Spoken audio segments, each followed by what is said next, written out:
They say life is what you make it. So what happens if you actually try? What if you actually tried to get your mind right? What if you actually tried to live the high life? What if you happen to die cause life is finite? What if you actually tried to live your best day ever? What if you actually tried to get your mind right? What if you actually tried to live the high life? What if you happen to die cause life is finite? What if you actually tried to live your best day ever? What if you actually grind out when the time's right? What if you actually blinded by your hindsight? What if you actually find out what defines life? What if you actually tried to live your best day ever? I'm getting 1% better every day. I'm getting 1% better every way. I'm waking up every day to a sunny day. No matter what the weather say, life is like a record, so just let it play.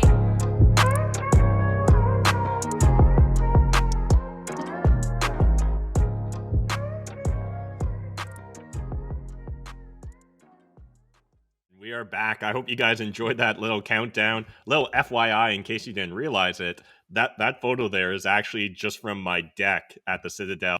I got up really early one morning to do a time lapse of the morning sunrise, and that literally is with no filter. So again, that definitely makes me think of the best day ever. Is just those sort of morning sunrises. I love it. I love the transition through the various colors in there, like as the reds and oranges pop up and the sun comes up over the island.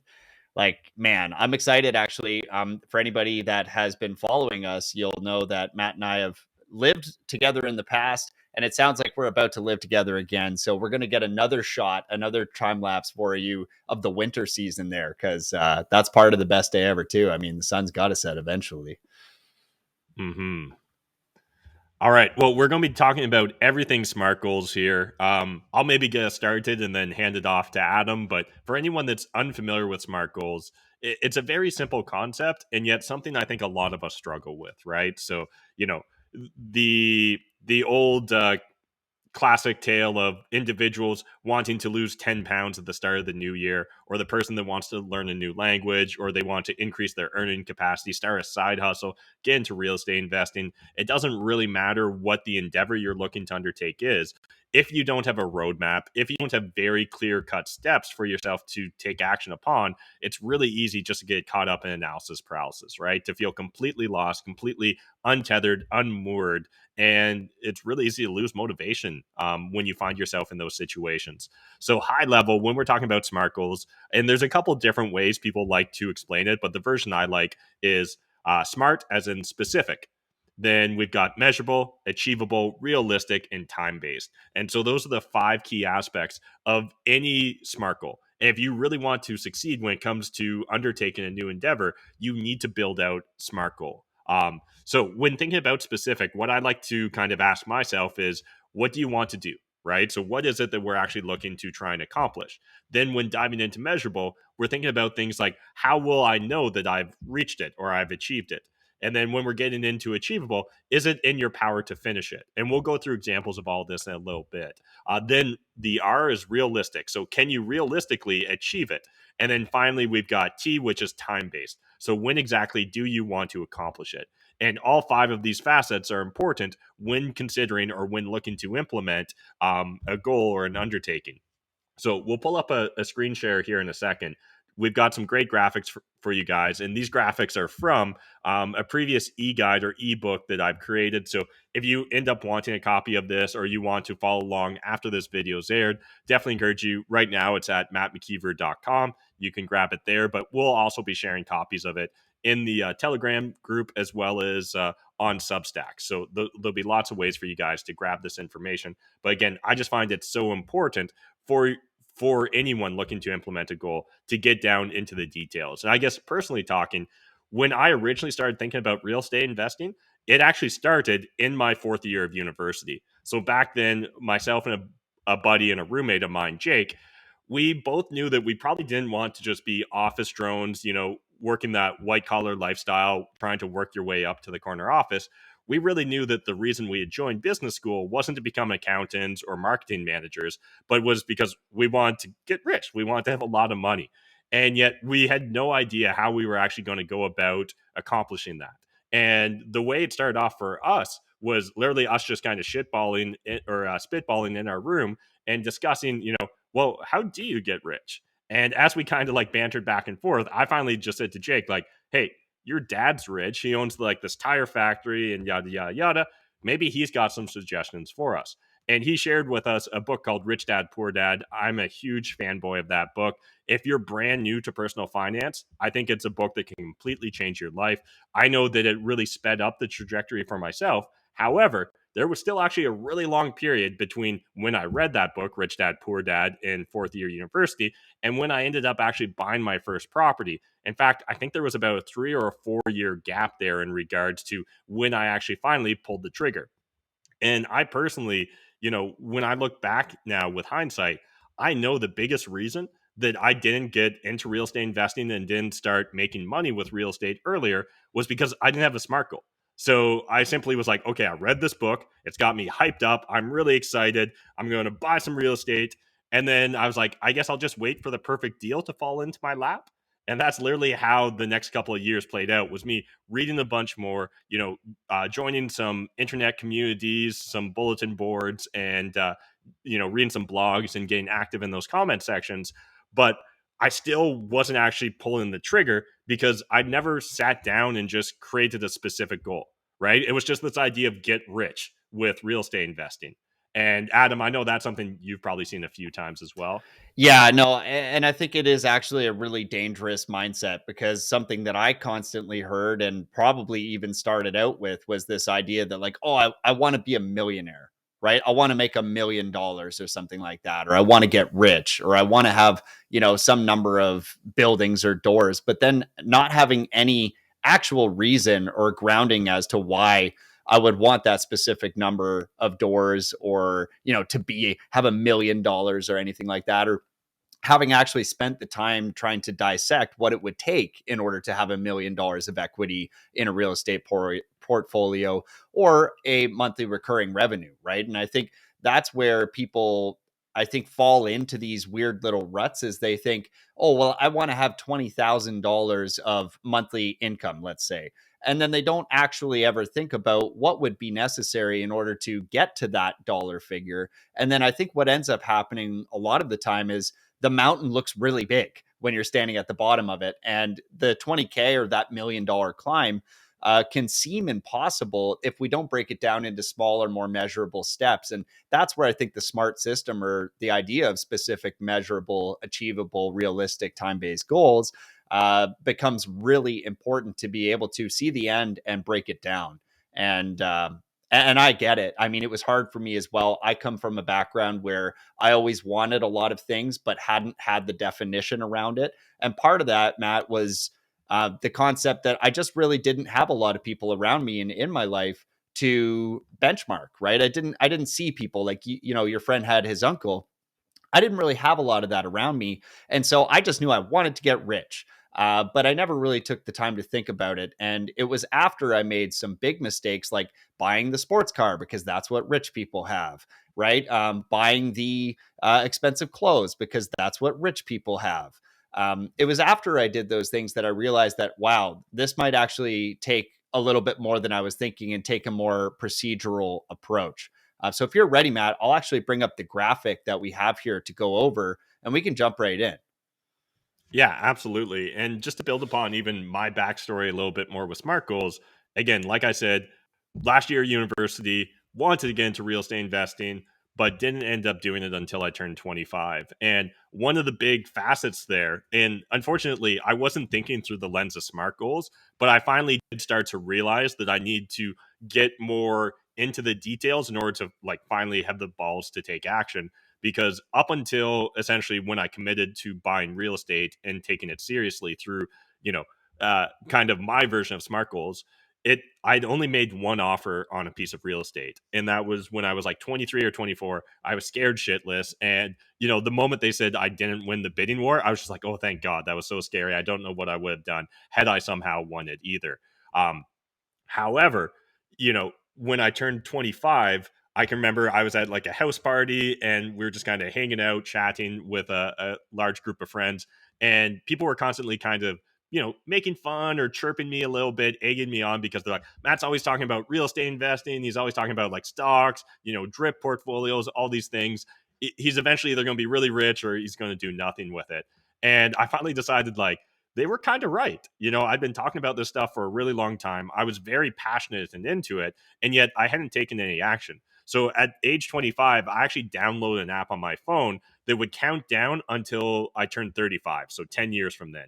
And I just made a commitment to, in front of everyone at that party, I was like, okay, I forget the number now, but like in 3,100 days, I'm going to be retired because of real estate investing.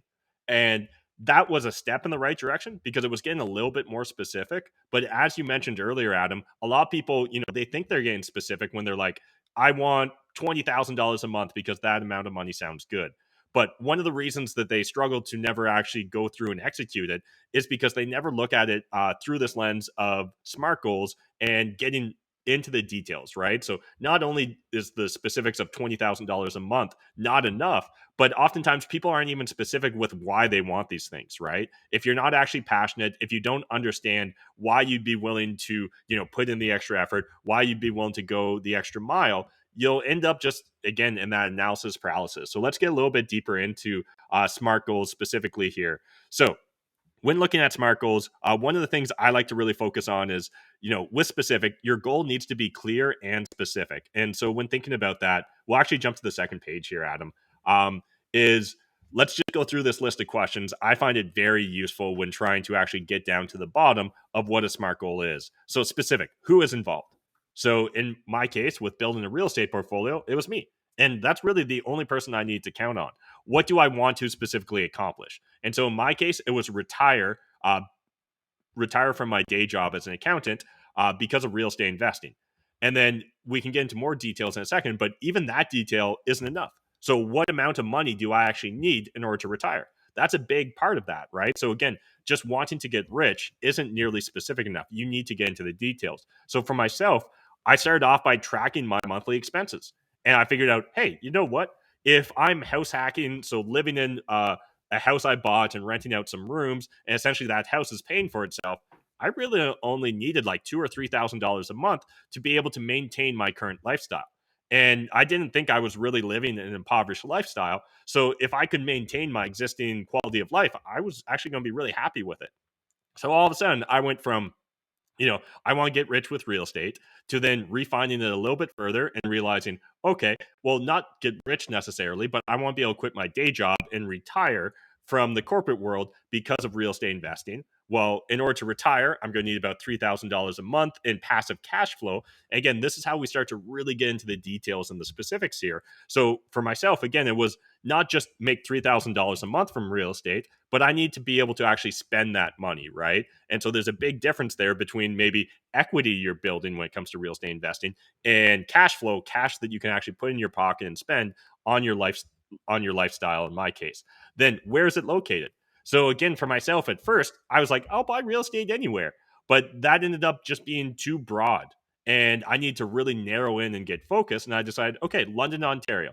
This is kind of the big city when I was growing up. It was the city I was most familiar with. I was working in that city as well. So I figured it would be easiest for me to develop a competitive advantage in that market, and I could really hone in. But with time, again, I struggled at first to pull the trigger. And I realized, oh, I need to get even more specific. I'm going to do student rentals because, hey, I just graduated university. I know my landlord was making good money off the student rental that she owned. I suspect that there's a reason people are willing to put up with the pain in the ass factor that is a student rental. And oftentimes student rentals can be a pain in the ass factor, particularly if you're investing in like college towns like I was. So like London, Ontario, near Fanshawe College. And again, the more I started like pushing myself to get into the details, the easier this became. Because all of a sudden I went from like, I don't know, I want to get rich because of real estate. Maybe I'll buy some apartment buildings or a commercial plaza or a student rental to, hey, I'm going to look at just student rentals near Fanshawe College that make a certain cash flow because I know that I need to accumulate these assets in order to generate that $3,000 a month in cash flow that I want in order to quit my job. So why is the goal important is another important aspect of the specific here. And for me, it was, I didn't really like being a CPA. There's nothing wrong with it. And if you love being a CPA, awesome, you do you. However, I don't think I was designed to solely crunch numbers for the rest of my life. So I want to go deeper down that rabbit hole of financial independence and really just focus on setting myself up where I could choose to work. And that was a really important aspect to my approach to retirement. And then which resources or limits are involved. So in my case, what are some of the restrictions that I might face that might hold me back when it comes to becoming a real estate investor? Then moving on to measurable, how much? How much money do I actually want to make per month, right? How many properties do I need when it comes to building out that portfolio of cash flowing rentals? How will I know when it's accomplished? And then finally, how do I know I won? And in my case, it was very clear. Am I making $3,000 a month in relatively passive cash flow? If that's the case, well then hey, I've gone past the marker I set for myself. I know that I've won the game that I set out to do, and that I'll have hit the specific goal I wanted. And then moving on to the A, achievable. Is it within my control to accomplish this goal? So yeah, it was completely within my scope to be able to control whether I actually executed and built up a real estate portfolio and was able to retire from that. However, there's other goals that you maybe can't necessarily control. Maybe you want to, marry a celebrity. Well, that's actually a two-way street, and they need to opt into that situation versus simply you being completely in control of it, right?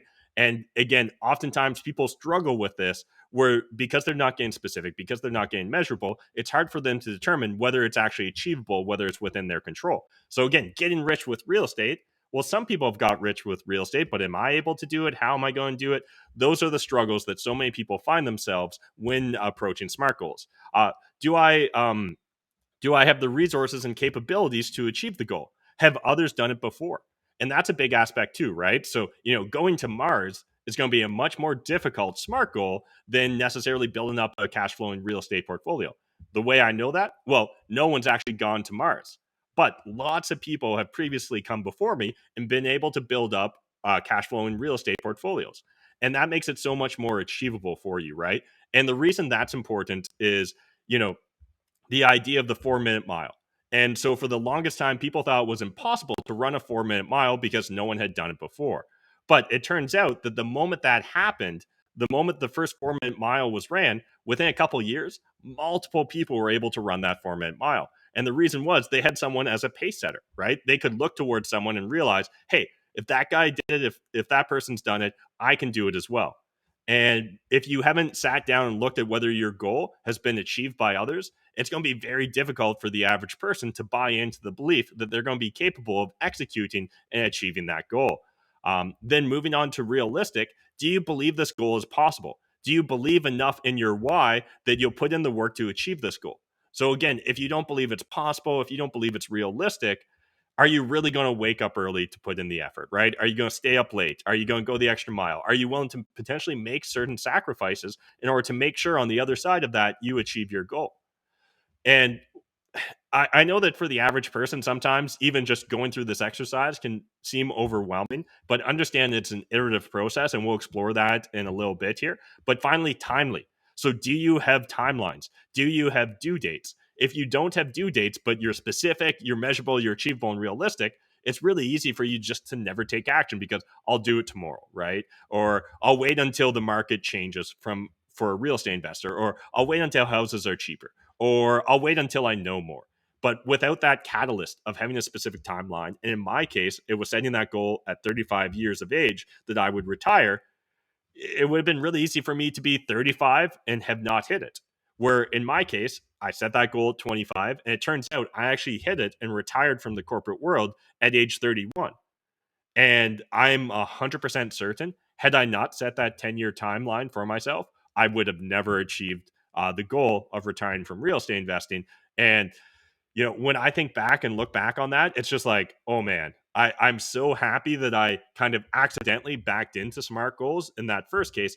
Later on in my life, I would discover SMART goals and really sink my teeth into it. And now I believe it's just an important facet of anything that I really want to accomplish. So I know I've been going on a little bit of monologue here, but Adam, SMART goals. Yeah, I mean, there's even a few things I wanted to unpack from your discussion there that I think could be important or useful for people. And one of the things, like right off the bat, I think finishing on timely, I think is very important. I think having a plan is excellent, but having an implementation plan is as important, or even perhaps more important. And I believe it's Peter Drucker who once said, "What gets measured gets managed."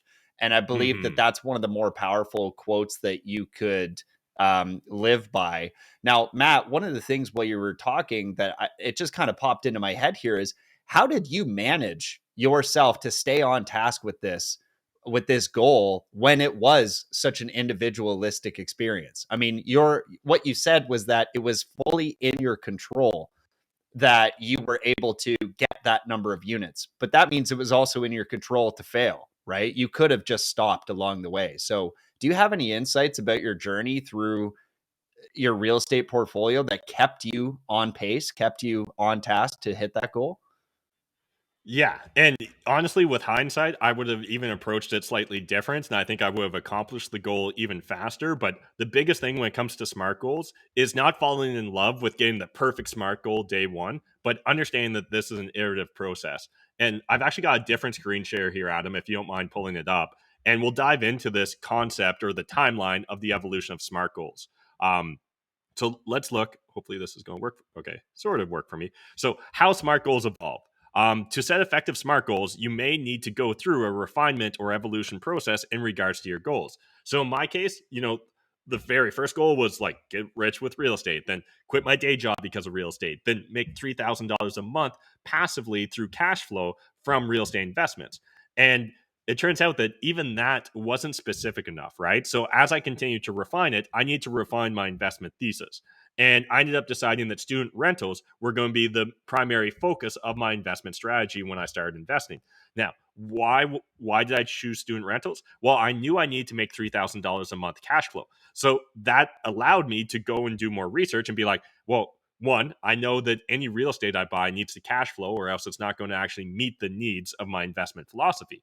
Okay, well, what properties cash flow? And you can quickly join, a handful of online internet forums or communities like Bigger Pockets, Canadian Money Forum. There's lots of great organizations for you guys to check out. But quickly, you'll find that there's certain like rules or rules of thumb that will guide you to make sure that you're getting cash flow positive rental properties if that's your ultimate goal as an investor. So as I started doing some digging, I realized in my local market that hey, yeah, student rentals they actually perform the best when it comes to cash flow.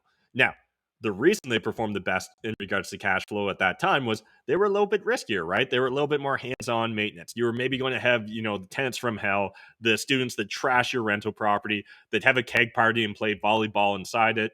And yes, that's actually a true story. They played indoor volleyball during a keg party at one of my student rental properties because it had vaulted ceilings. But anyways, the reason I was willing to take on those potential risks and take on those potential challenges was because I knew it was going to get me the best cash flowing property possible. As I started like diving deeper into some of the constraints and restrictions that I was going to encounter as a real estate investor, I realized that like, hey, it actually takes a decent amount of money, or at least that was my thoughts at the time, based upon traditional research, to buy real estate. I probably won't be able to buy all the properties I want. So I might need to bring on business partners or real estate investors to help me accomplish it. So I essentially started off with the thesis that, hey, I've done my research on the local market. A student rental property by Fanshawe College at that point in time would cash flow maybe about $1,000 a month. And I was like, if I'm going to have a 50-50 partner, that's about like $500 a month in cash flow I'm going to potentially receive. Well, if I need to make $3,000 a month, I'm going to need roughly 6 student rental properties in order to achieve that goal. And again, this is just the refinement process. Step by step, you go through it and you start to realize more and more details, and it becomes more and more achievable. Because now I went from like, I don't know, I guess I need to buy a bunch of real estate to make a bunch of cash flow to I need to buy 6 student rental properties over the course of 10 years in order to reach my goal. That feels so much more achievable. Now, again, my goals would evolve over time. I maybe decide I want more cash flow, different types of rental properties. Maybe I wanted to also grow my portfolio in different ways through equity gains. But at least I had this fundamental thesis that I could always check back in on and make sure, am I progressing towards that ultimate goal of being able to quit my day job? And so in this ebook, one of the examples we break down for you, and the reason I used the $5,000 a month goal is because so many people have told me throughout my real estate investing career, networking, and coaching experiences that that's kind of like their starter point. I want to make $5,000 a month. That usually will get you close to the median annual income in North America, whether you live in Canada or the United States. That's $60,000 a month. And people are like, yep, that sounds good. I could quit my day job, particularly if I have some free time. Worst case scenario, I could go pick up side jobs or things like that. And the way I've seen this goal evolve for a lot of people is version one is I want to quit my job and do absolutely nothing and keep my lifestyle. Version two looks like I spend approximately $5,000 a month, so I need to replace that amount.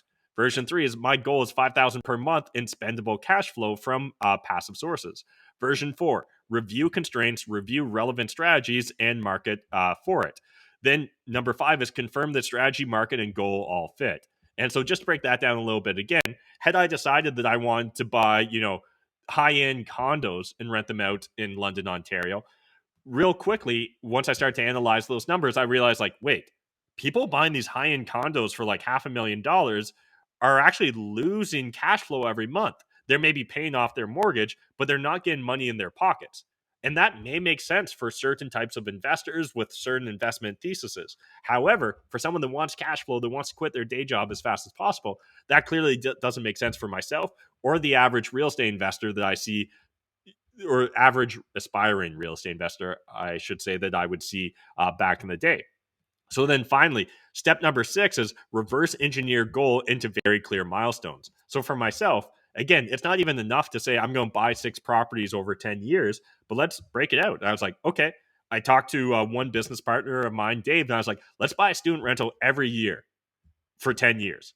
And that was me trying to build in a certain buffer in case some of my assumptions were wrong. But by being able to build that stretch goal, I felt confident that as long as I execute on that plan, I would get to the other end of it. And I think that that's why so many of us, when it comes to any sort of goal, whether it's learning a new language, whether it's like learning an instrument, whether it's getting in better physical shape, whether it's making more money, a lot of us struggle because we keep our goals very vague. And sometimes the reason we keep them vague, we don't break them down into milestones, is it feels safer. It feels like, well, if I don't get specific, I can't let myself down. I can't fail. And while that's technically true, understand that you're also not going to make any progress. And the ultimate goal here should be continuous improvement, right? Continuously honing in on what's the best goal for you to be setting for yourself in order to achieve the results that you want. Before we move on here, Adam, anything else you want to jump in regards to SMART goals? Yeah, for sure. I mean, one of the things that you mentioned there too was the incorporation of a partner, right? Once you have a partnership formed, or if anybody else can be involved in your goal, and often I really don't believe that a lot of goals are actually truly individual things that you're doing.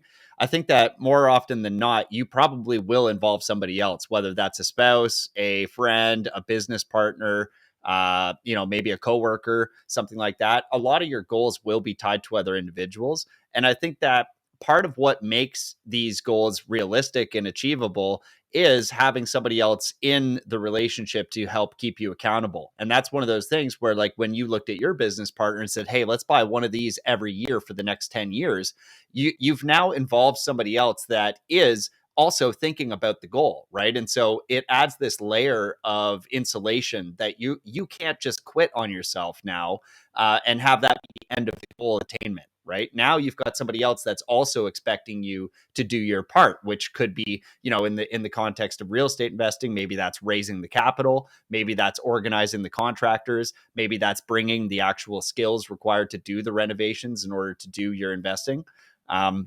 Somebody else now is going to be holding you accountable. And I think that's a really an extremely powerful part of getting through the S in SMART goals, which is be very specific, right? Who is involved? Who could help you achieve this goal? Who could we actually lean on to get the required skills, capital, time, whatever that may be, in order to help move you forward in this specific goal. So I think that is one of the best places to start, right? Who's got these skills? Who's got that money? Who's got the time? Who can actually help me, or maybe just the experience? Who can help me get where I need to be? And I think that's one of the things that can't be understated here.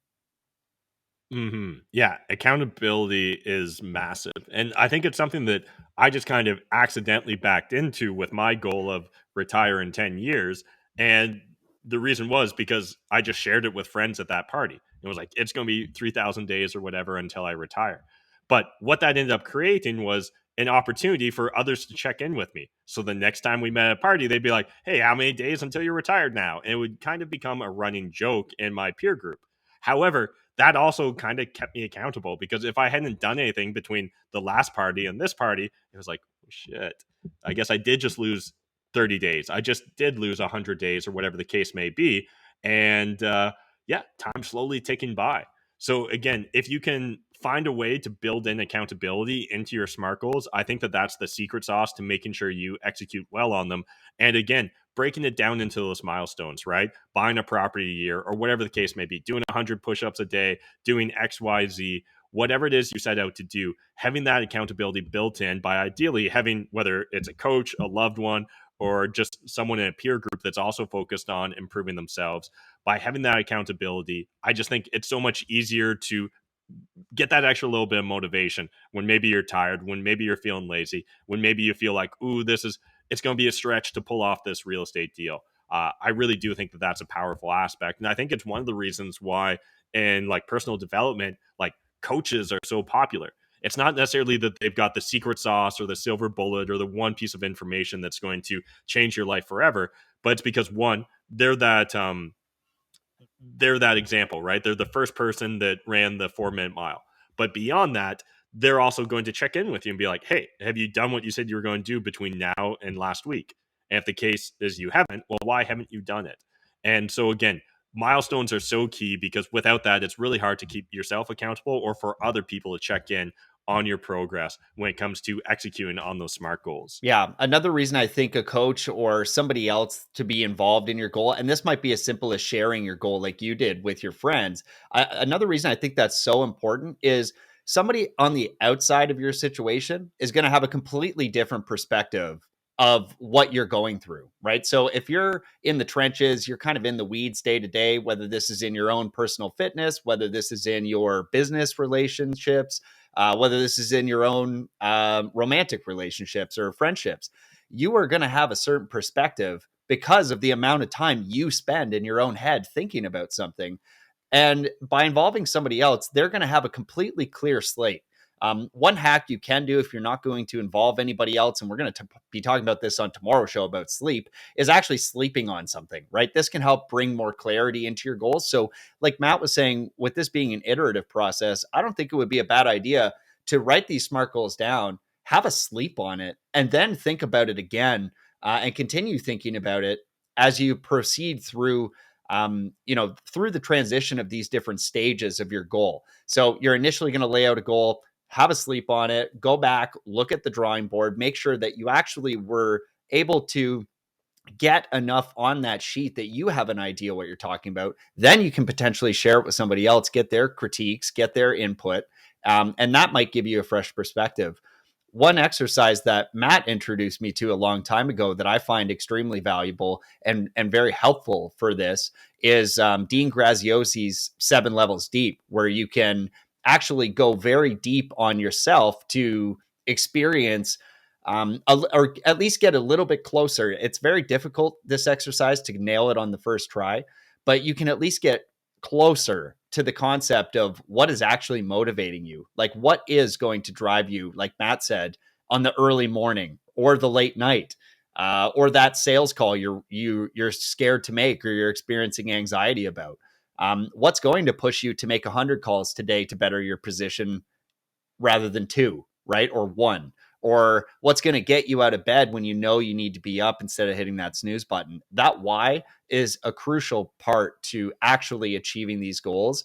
And again, I think we need to leverage these tools as well as external input if we can, if we're willing to to get a little bit closer to our why and get some perspective on where we're actually trying to go. And I do think that there are some challenges here, Matt. Like with SMART goals, one of the challenges that I've noticed, and we've kind of touched on it with the idea that this is iterative, but I do think it's worth mentioning that as you transition through your goals, it's very likely that you're going to experience hedonic adaptation.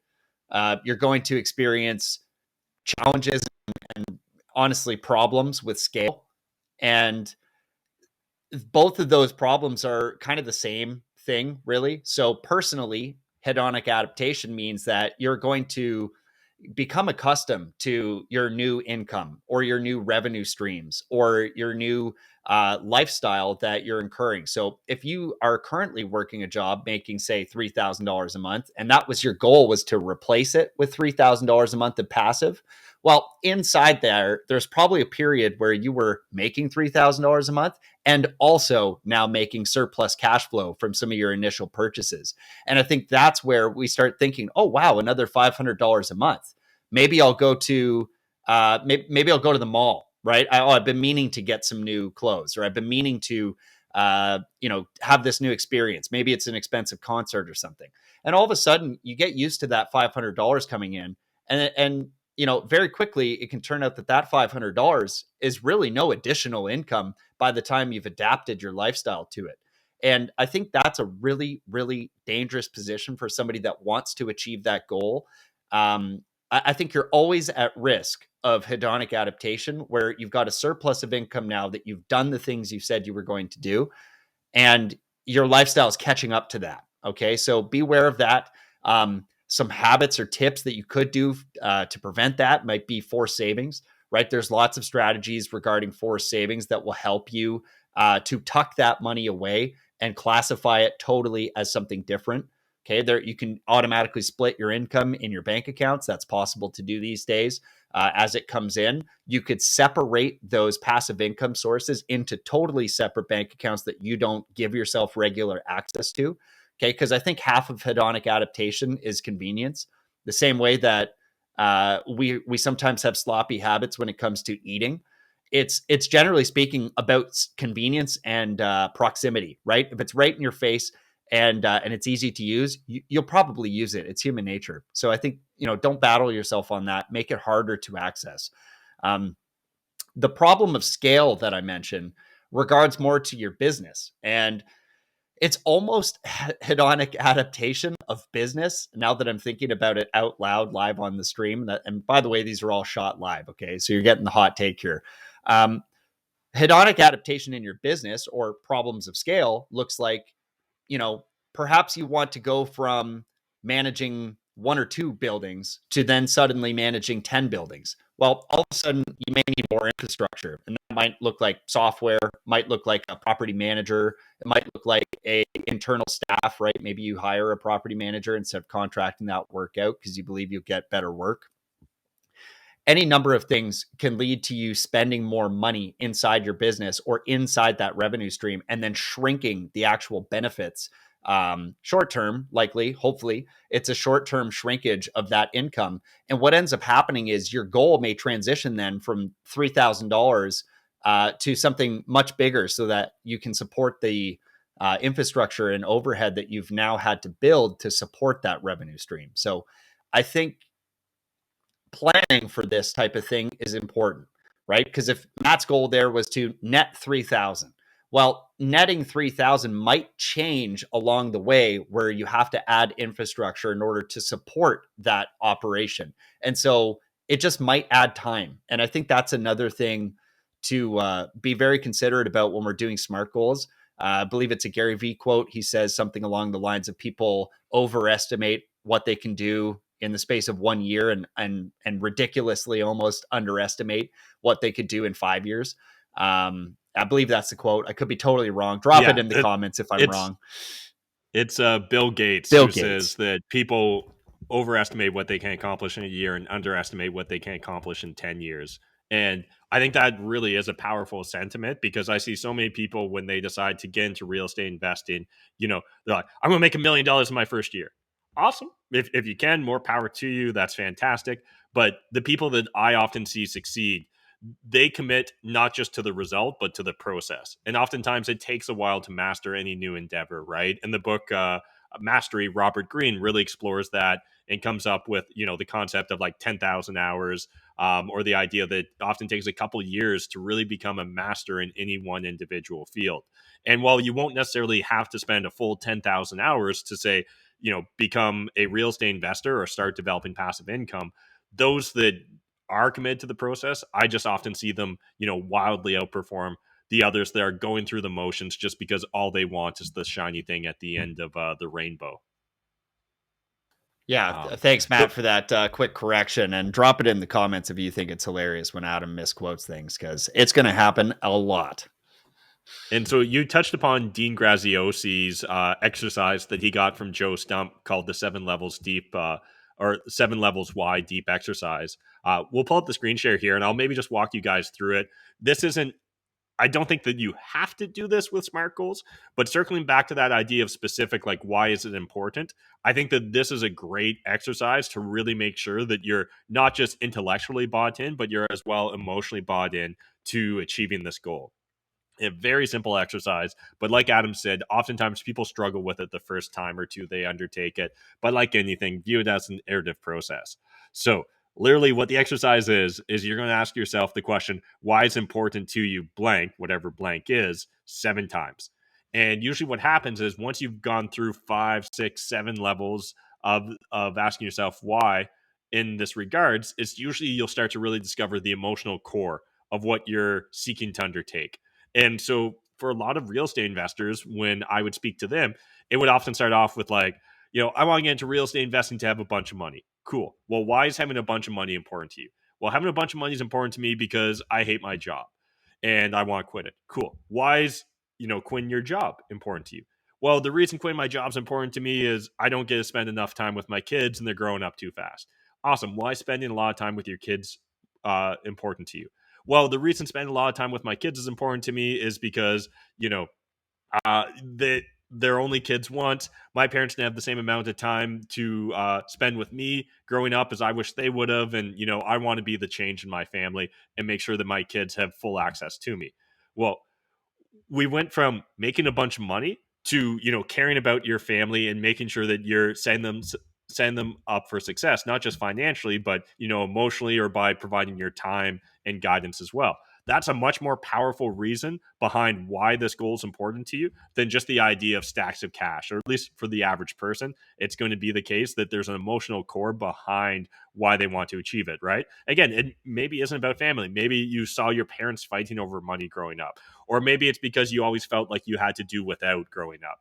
Whatever the case is, it's very valuable for you to get to the emotional core of the goal you're seeking out, because without that, it can be sometimes very difficult to motivate yourself. Whereas if you know exactly why you're undertaking this goal and you've got specific, measurable, achievable, realistic, and time-based goals in that regards, and you've broken them out into milestones, I know which horse I would bet on in that race. Absolutely.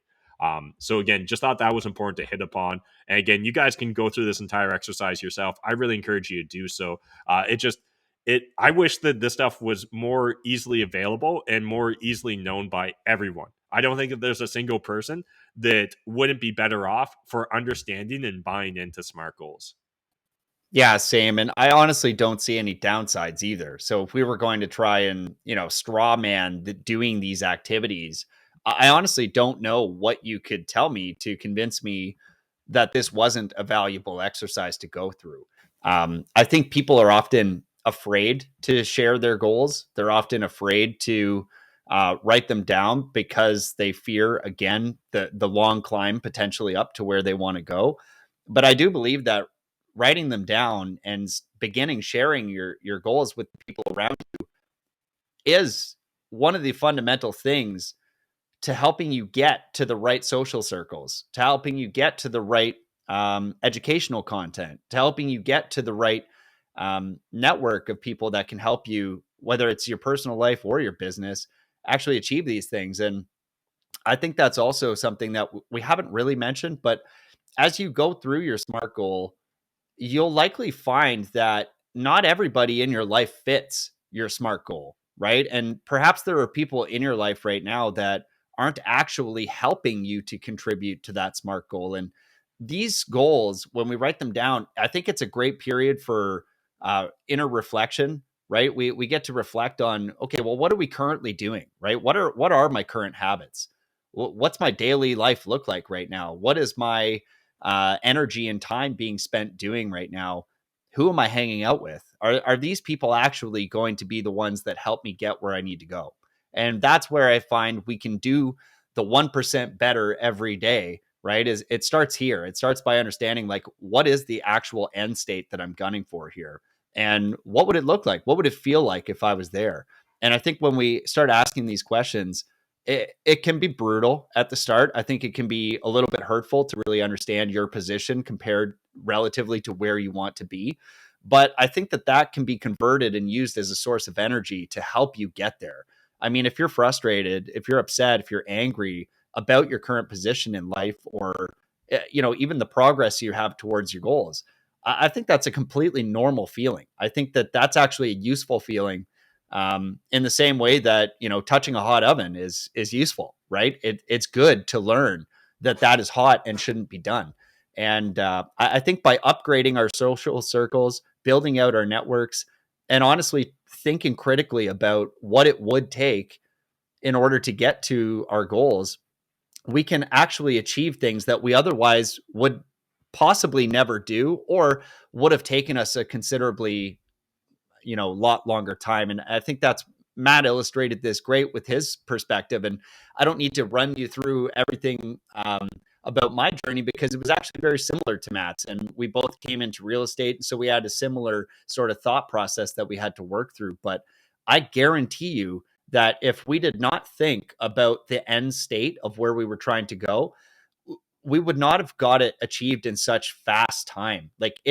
This is such an incredible tool to help you get to where you want to be faster and with less abrasion and less conflict. This will help you actually get there with the right people around you, right? Assembling a power team to help you get your goals. And if thinking about physical fitness, this might be a trainer, or this might be a simple walk with on a daily basis, right? It doesn't need, you don't need to get 6-pack abs overnight, but it is good to start considering what you're putting in your body, how you're moving your body, right? And making those small steps towards it. The same thing happens with money. You probably aren't going to make $1 million overnight. It's very unlikely. And whatever you would do in order to be extremely high risk. And so it's perhaps not sustainable to even think like that. It's just not achievable, right? And that's one of the things that we want to look out for here is this realistic, right? Is it achievable? So when we're setting out to do these things, upgrading your social circle, looking in on yourself, and really gaining some proof of your position, it's not a bad thing, however uncomfortable it might be. So I know I've experienced this discomfort. Matt, have you been uncomfortable with your goals before?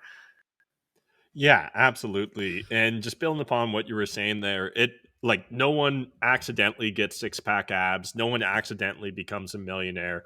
It's often going to be through consistent effort. And for the average person, we're just not going to be willing to put in the effort without clearly understanding why we're going through the process and believing in the process as well. And that's where I think SMART goals, play such a critical role in anything related to self-development, improving yourself, improving your position in life.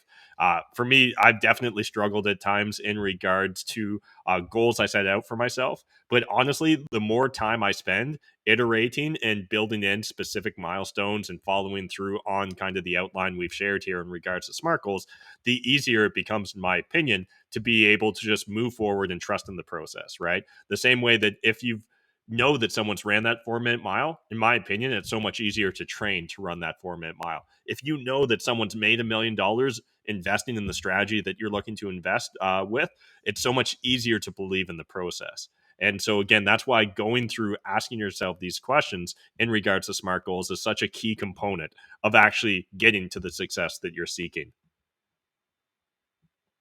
Yeah, I think this just cannot be stressed enough. And I actually love, and again, guys, these assets, these resources are going to be posted on our Substack. So make sure you go over and subscribe to the Substack to get access to this. But the resources here that Matt's talking about and this infographic and some of these questions, I mean, they sound simple. But if you think long and hard about some of these questions, I mean, this is deep stuff. And I want to touch on it one more time. You're going to have to do this multiple times. You're going to have to involve other people. And when you do that, again, it's going to be uncomfortable, but it's going to help you. And I think that's the key to all of this stuff is it's going to help you get there and get there faster. Absolutely. And so we don't want to overcomplicate the process of SMART goals here or, beat a dead horse. Really encourage you guys, go check out the e-guide, join and follow us on Substack, as well as join the Telegram chat where we'll continue this conversation. I guess anything else on SMART goals you want to say, Adam, before we wrap up this episode? Well, I thought, Matt, having our first comment here, we might actually address one of our first comments from a viewer, the Hungarian Experiment, who is looking to achieve what looks like $500,000 to $750,000 in gross sales in 2023, plus, and then get to $1 million plus in 2024. So, thank you for commenting. You are the first comment being brought onto the show. So, Matt, did you have any ideas? Like, obviously, that's a fairly specific goal, or at least it's measurable, right? In order to get to $500,000 to $750,000 per year in gross sales. But I believe that just in that brief comment, we're missing some of the other things that would be outlined in a SMART goal. Well, I think given the context that obviously we know Peter the Hungarian Experiment, let's kind of walk through quickly that checklist or the concept of SMART goals. So is it specific? Do we know what we want? Yep, it's gross sales. And again, is it measurable? Yep, we've got it in dollar amount, so it's very clear for us there. Is it achievable? So I think one of the big questions is, has anyone in that niche ever performed to that degree before? And when it comes to social media marketing, to content creation, to even just like the niche of real estate investing and helping out real estate investing content creators, I would say yes, that either that has been done or in similar industries, we've seen people be able to achieve that. So it also checks off that box of realistic because we've seen someone go through and execute to that degree before. And then time-based, we've got specific dates there. So I think that's really important as well. And circling back even to the idea of the A again, achievable, we know that Peter's been working for years already in this niche, building out his expertise, putting in that 10,000 hours to become an expert in this field. So given the context of what we kind of know behind the scenes, I feel like it does check all the boxes in regards to SMART goals. Yeah, another thing that I wanted to note here is we have an update here that they're currently at 350 to 400,000 in revenue. And one of the interesting things is that we're essentially trying to do a doubling the revenue or a bit less on the lower end of that. And one of the interesting things that I've learned, at least, and one of the challenges with scale that I brought up earlier, is that doubling doesn't necessarily mean doubling your infrastructure. It's certainly possible to add some infrastructure and get compounding results in the revenue side of things. So definitely that makes me think that this is even more realistic, right? And I love that there's set times and specific dates. One of the things that I would want to do if I was trying to unpack this goal is I would want to understand how many existing customers do I have?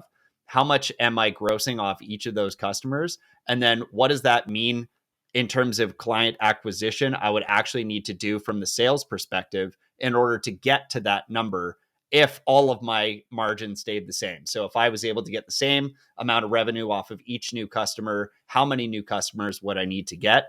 I would then break that down into a 12-month schedule so that I would understand how many new clients per month would I need to get, or how much new revenue per month would I need to get, and then break that down into the marketing element of, in order to get those clients, how much marketing do I need to make? How much marketing do I need to do? How many rooms do I need to be in? What different platforms or channels would I need to advertise on in order to attract those new customers?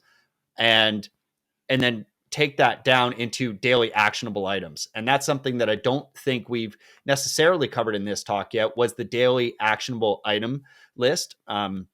So when you've got this giant goal, it is really useful to break that down into a quarterly or a monthly goal. And this is often why, Wall Street's using quarters. We'll break this down into a monthly goal and then figure out daily actionables so that every day we're actually focusing on the things that are going to have the greatest output or greatest impact to actually achieve that bigger goal. So doing this can even inform you about which business practices are most important to do on a daily basis and how to schedule your time. And I think that that's a topic, Matt, that we didn't cover that well in this talk, and perhaps something that we should, or I'll add upon right now, which is just, how to use your time is a really difficult question if you don't understand, again, what your end state is. And breaking things down into daily actionable items will tell you how to budget your time on an 8-hour scale, right? Or a 12-hour scale, however long you're going to be spending working or working towards your goal. And that's what's actually going to allow you to schedule your habits around achieving that goal. So if you look at my calendar, my daily calendar, it is scheduled in such a way that I have everything ordered and scheduled so that I can achieve the actual big, hairy, audacious goal that I'm setting out for. And again, just leaning back on Drucker there, that what gets measured gets managed. If you're not measuring what you do on a daily basis, you'll find yourself a week in, 2 weeks in, a month in, without actually making the adequate progress towards your goal.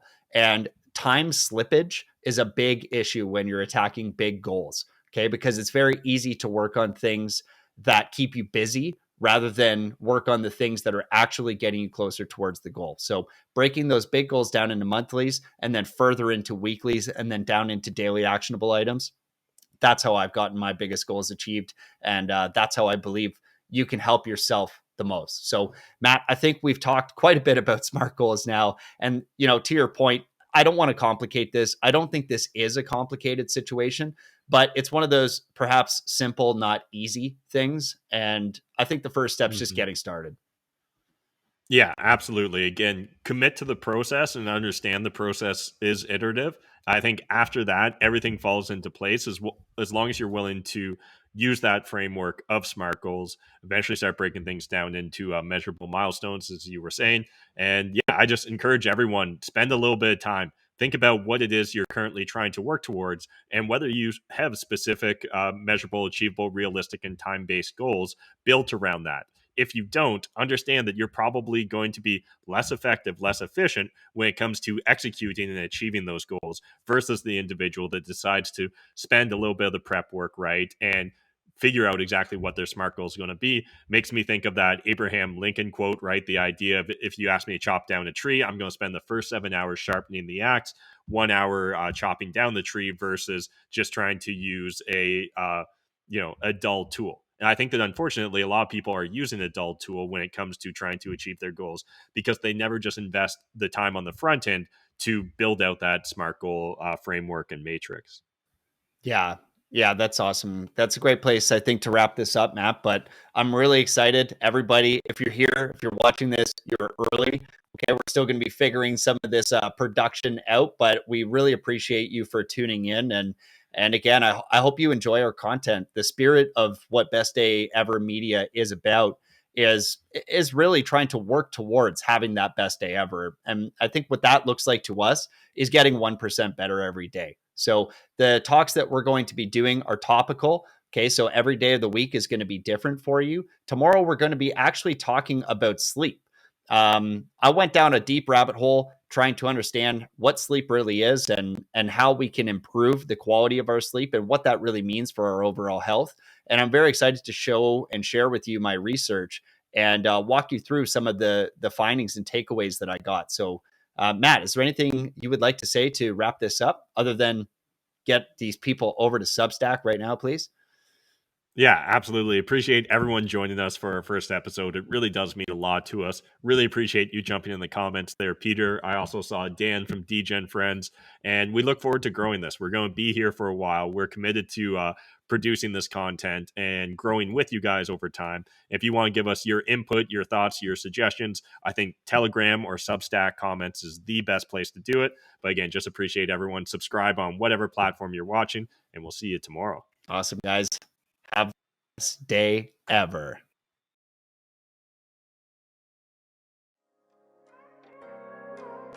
They say life is what you make it. So what happens if you actually try? What if you actually tried to get your mind right? What if you actually tried to live the high life? What if you happen to die, cause life is finite? What if you actually tried to live your best day ever? What if you actually tried to get your mind right? What if you actually tried to live the high life? What if you happen to die, cause life is finite? What if you actually tried to live your best day ever? What if you actually grind out when the time's right? What if you actually blinded by your hindsight? What if you actually find out what defines life? What if you actually tried to live your best day ever? I'm getting 1% better every day. I'm getting 1% better every way. I'm waking up every day to a sunny day. No matter what the weather say, life is like a record, so just let it play.